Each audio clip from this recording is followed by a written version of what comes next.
രാത്രി ഒരു ദിവ്യ വെളിച്ചത്തിന്റെ നിത്യതയിലേക്കാണ് അവസാനിച്ചത്. പിന്നീട് പെരുവത്തുകടവന്റെ പല തലമുറകൾ ആ ദിവ്യ വെളിച്ചത്തെ അന്വേഷിച്ചിറങ്ങി. ആ ദിവ്യ വെളിച്ചം അപ്പോഴും അജ്ഞാതമായിരുന്നു. ഉത്സവരാവുകളെല്ലാം ദിവ്യ വെളിച്ചത്തെ പ്രതീക്ഷിച്ചിരുന്നു. പക്ഷെ പിന്നീട് ഒരിക്കലും തേവരുടെ മണ്ണിൽ ആ വെളിച്ചം പുനർജനിച്ചില്ല.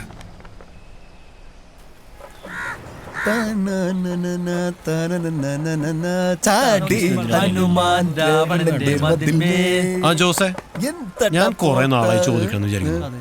ഈ നാട്ടുകാര് മൊത്തം ദിവ്യ വെളിച്ചം എന്ന് പറയുന്നുണ്ടല്ലോ, അന്ന് രാത്രി വിനയം കണ്ടത് ശരിക്കും ദിവ്യ വെളിച്ചായിരുന്നു? ദിവ്യ വെളിച്ചാണെന്നാ?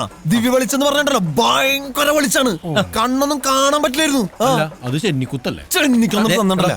ഈ ദിവ്യ വെളിച്ചം എന്ന് പറഞ്ഞ സാധനം ശരിക്കും ഉണ്ടോ? പിന്നെ എത്ര നാളായി ശരിക്കും? ആ ദിവ്യ വെളിച്ചം. ഭഗവാന്റെ കാറ്.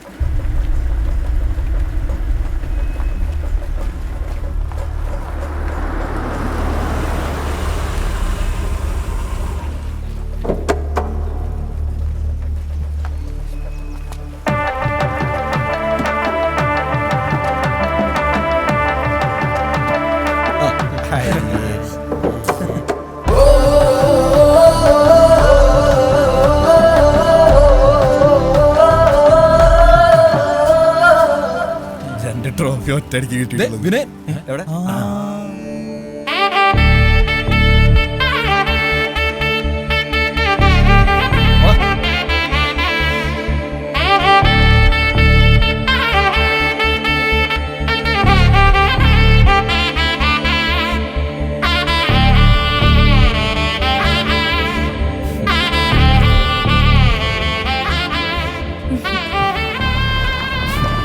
ബജരംഗ് ബിജു അളിയാ, നിനക്ക് ഇങ്ങനെ തന്നെ വേണം. ഇത് ഒളിച്ചോട്ട രക്തമൊന്നുമല്ല മക്കളെ, ഒളിച്ചോടല്ലേട്ടാ. എന്താടാ പെട്ടി കിട്ടിയില്ലേ?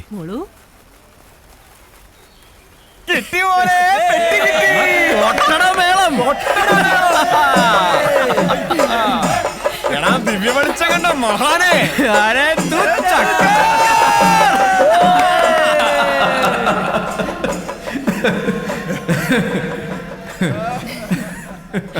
പ്രിയപ്പെട്ട നാട്ടുകാരെ, നിങ്ങൾ ഏറെ പ്രതീക്ഷയോടെ കാത്തിരുന്ന വെടിക്കെട്ട് വേലായുധന്റെ 8 തരത്തിൽ പൊട്ടുന്ന സ്പെഷ്യൽ ഐറ്റം ഗർഭം കലക്കി കേരളത്തിൽ ആദ്യമായി ഇതാ പെരുവത്ത് കടവിന്റെ മണ്ണിൽ അരങ്ങേറുന്നു.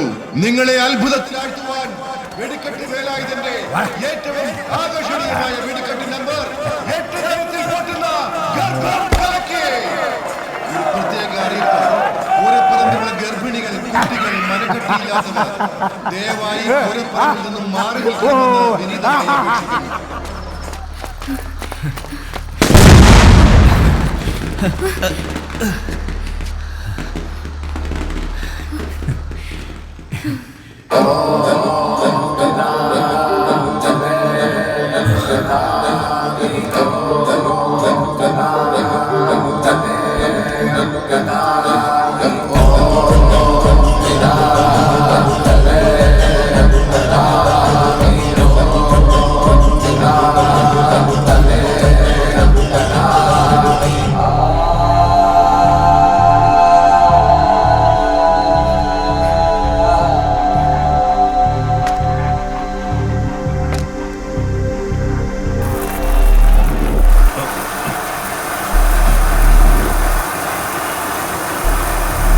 ഭഗവാൻ ഭഗവത്ഗീതയിൽ പാടി സംഭവാമി യുഗേ യുഗേ.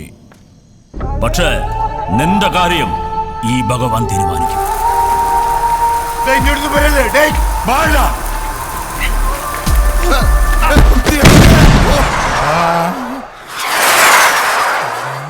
ഗർഭം കലങ്ങി.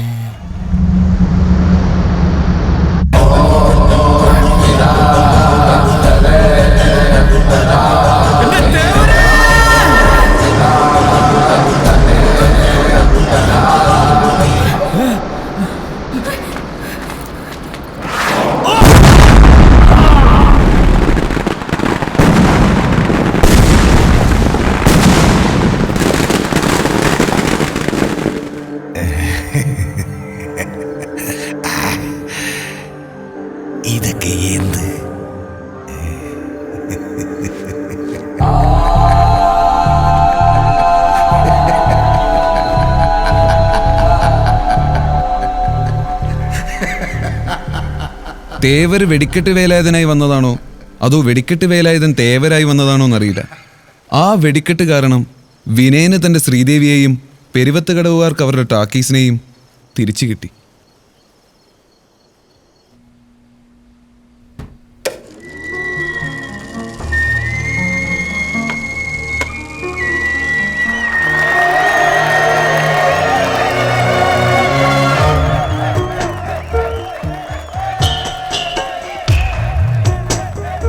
ഒരു രാജമല്ലി വിടരുന്ന പോലെ ഇതളെഴുതി മുന്നിലൊരു മുഖം.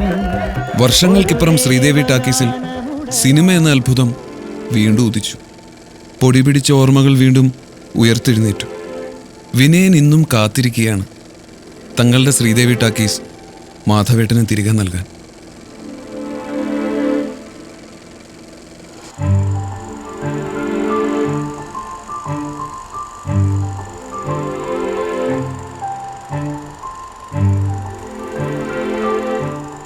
ലോകചരിത്രത്തിൽ സിനിമയുടെ പ്രാധാന്യം അറിഞ്ഞിട്ടൊന്നുമല്ല മാധവൻ സിനിമയെ സ്നേഹിച്ചത്. സിനിമയോടുള്ള ഒരുതരം അഭിനിവേശം. അതാണ് ഇന്നും മാധവനെ സഞ്ചരിക്കുന്ന ഒരു സിനിമാ കൊട്ടകയാക്കിയത്.